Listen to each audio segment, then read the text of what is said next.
ভাই এখানেই সবথেকে মূল বিষয় যে আসলে আমরা এখানে ভেবেছিলাম যে মার্কেটটা আরো বড় ক্র্যাশ আসবে, বা এখানে ভেবেছিলাম মার্কেটে ডাউন যাবে, বা এখানে ভেবেছিলাম মার্কেট ডাউন যাবে, এখানে ভেবেছিলাম যে আরেকটু নিচে পেলে বাই করতে পারবো, বাই করলে বেটার হবে, বা আমাদের জন্য নিচে পেলে বাই করব। বাট এখানে অ্যাকচুয়ালি পেয়েছিলাম এইটা, বাট এর পরবর্তীতে এই মুভটা থেকে আবারও মুভ হইলো। তো আবারও আমরা হয়তো বা বলবো যে বাস এটা নিচে আসবে বা নিচে আসতে পারে, বা নিচে আসাটাই স্বাভাবিক। দেখুন ভাই, একটা মার্কেট যখন হায়ার হাই চলে তখন অবশ্যই রিট্রেসমেন্ট হইলে ভাই সবথেকে বেস্ট হয় বা একটা সহজ মার্কেটে পরিণত হয়। তো এখানে আমরা তেমন খুব একটা বড় রিট্রেসমেন্ট পাইনি, পাইছি যেটা ছোটোই পাইছি, বাট আবারও মার্কেটটা কী করলো, পুশ করলো মার্কেটটা।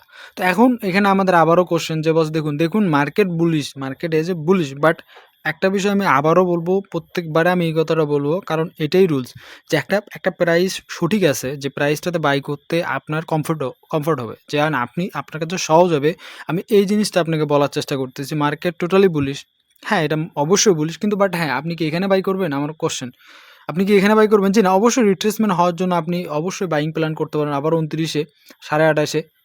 অবশ্যই মার্কেটে কি, হ্যাঁ, যারা রিস্ক নিতে চাচ্ছেন, যেহেতু আমরা ম্যাক্সিমাম বিটিসিতে কাজ করি না, অন্যান্য পেয়ারে বেশি কাজ করি, সেজন্য আমি বলবো যে অবশ্যই যেরকম রিট্রেসমেন্ট যদি এখানে আপনি দেখেন যে এখান থেকে একটা বলতে গেলে এখান থেকে একটা সামথিং ব্রেক করছে, আপনি এখানে বাইং প্ল্যান করেন, এখান থেকে ডাউন করলো, বাইং প্ল্যান করলেন। বাট আমার প্ল্যান ছিল যে অবশ্যই এই লোটা ব্রেক করলে একটা ভালো প্ল্যানিং করা পসিবিলিটি এবং সহজ হবে, বাট আমি এটা পাইনি এবং মার্কেটটা পাম্প করছে, যদিও আল্টকয়েনের ভিতরে এন্ট্রি ছিল ইনশাআল্লাহ। সো এইটার বাদে এখন আমার কথা হচ্ছে এইটা তো দেখতে পারলাম, তো মার্কেট বুলিশনেস হয়তো আমি আবারও বলতেছি 29, 28.5 মার্কেট যদি রিটেস্ট করে তাহলে আমি সহজ বাইং পাবো, নয়তো বা বিটিসিতে বাইং করার আমার অপশন নেই। আমি কয়েকটা আল্টকয়েন আপনাকে জানিয়ে দিচ্ছি যেটা আপনাদের জন্য মেবি ভালো হইতে পারে, যেরকম আইএমএক্স এর ক্ষেত্রে খারাপ করলো। ওকে, সো আইএমএক্স এর ক্ষেত্রে একটা বাইং জোনই ছিল 10-এ। ওকে, সো আইএমএক্স এর ক্ষেত্রে মোটামুটিভাবে বলা চলে যে না ঠিক আছে, আপনি যদি এখানে একটা জোন দেখেন, এটা একটা ভালো জোন, বাট আমি মেবি মিস করলাম। এই একটা জোন, হ্যাঁ, এটা একটা ভালো জোন রয়েছে। অবশ্যই আপনি চাইলে উপরে বাই করতে পারেন, আবার নিচেও আরেকটা বাইং জোন রাখতে পারেন। অবশ্যই 2টা 3টা বাই তো আপনাকে করতে হবে যেকোনো কয়েনের ভেতরে। হ্যাঁ, অবশ্যই ওসান কয়েনটা আপনি দেখতে পারেন। ওসান কয়েন অবশ্যই ভালো একটা কয়েন এবং মারমুখী কয়েন। মারমুখী ব্যাটিংস এরকম এখানে। তো এখন এই প্রাইসে কি আপনি কিনবেন? জি না, অবশ্যই এই প্রাইস কিনবেন না। আপনাকে কিচ্ছু হলে রিট্রেসমেন্ট করতে হবে। যেরকম আমার কথা হচ্ছে যে আপনি অবশ্যই 36, 37.5 থেকে 37 এর ভিতরে বাইং জোনটা করতে পারেন, এবং আমি বলি লাস্ট বাইং জোন 34 ও করতে পারেন। যদি বিটিসি মার্কেট বা সামহাও কোনো কিছুতে ডাউন আসে, আপনি এই 2টা মার্কেট রাখতে পারেন। টেক প্রফিট অবশ্যই 10%, 8% আপনি রাখতে পারেন, বা তার থেকে 20%, 15% রাখতে পারেন ইজিলি। এই হাই রাখতে পারেন, সমস্যা নেই। টাইম লাগবে বস, যেটা বলতেছি আপনাকে অবশ্যই টাইম দিতে হবে। এটা এমন না যে আজকে বাই করছেন 2 দিন পরে সেল হবে, এমন কিছু না। টিকিও, হ্যাঁ, আরেকটা কয়েন আমি এই কয়েনটাকে ফলো করতেছি, বাট বুঝতে পারতেছি না, কারণ এটা আচমকায় পাম্প করে ইউএসটিসি লুনা, বাংলা কথা যে লুনার কয়েনের ক্ষেত্রে অনেক সময় আমি দেখেছি যে বিটিসি যখন ডাউন আসে, এই কয়েনটা অনেকটা ভালো করে। তো এই জন্য আমি মনে করি যে যে প্রাইসগুলো আছে এই প্রাইসে আপনি চাইলে বাই করতে পারেন, এবং আরেকটা বাইং আপনি রাখতে পারেন 18 পাসে বা যে 21 পাসে, 5 তো নাই এখনও, 21-এ 6 বা 5 এরকম আপনি রাখতে পারেন। খুব একটা খারাপ প্রাইস হবে না যদি আপনি এই 2টা প্রাইসের ভিতর দেখেন।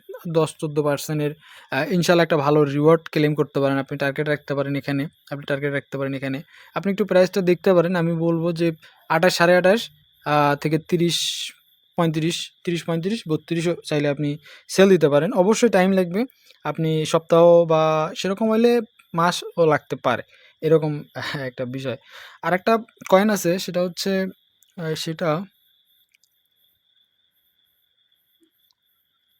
Fade coin. হুম? ফেড কয়েন আপনি চাইলে এখানে একটা বাইং জোন করতে পারেন, বাট অনেকটাই হাই রয়েছে ফেড কয়েনের ভেতরে। আমি বলবো যে এখানে আপনারা একটু শর্ট ট্রেড প্ল্যান করতে পারেন। আমি মনে করি শর্ট ট্রেড আমাদের জন্য প্রযোজ্য। অবশ্যই আমরা যেহেতু এখানে একটা হাই আছে, নো প্রবলেম। এগুলো হাই সব ক্রস করবে ইনশাল্লাহ।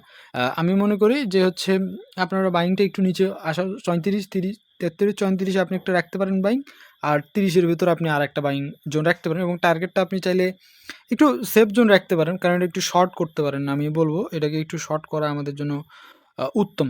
আমাদের শর্ট করাটা আমাদের জন্য অবশ্যই একটা উত্তম কাজ। যেমন আপনি বাইং করতে পারেন যে এই একটা সাপোর্ট জোনে, আমি এটাকে বেশি হোল্ড করতে বলবো না, কারণ টপলি 35 থেকে 33, 68, 60 এরকম আপনি বাইং জোন করতে পারেন। আর আরেকটা বাইং জোন হয়তো এই লো সুইপ করার পর আপনি আরেকটা বাইং করতে পারেন, এবং স্টপ লস এর নিচে 5 থেকে 7% ভিতরে আপনি চাইলে রাখতে পারেন। 5 থেকে 7% আপনি 30 স্টপ লস বা 29 স্টপ লস দিয়ে বের হয়ে আসতে পারেন যদি মনে করেন।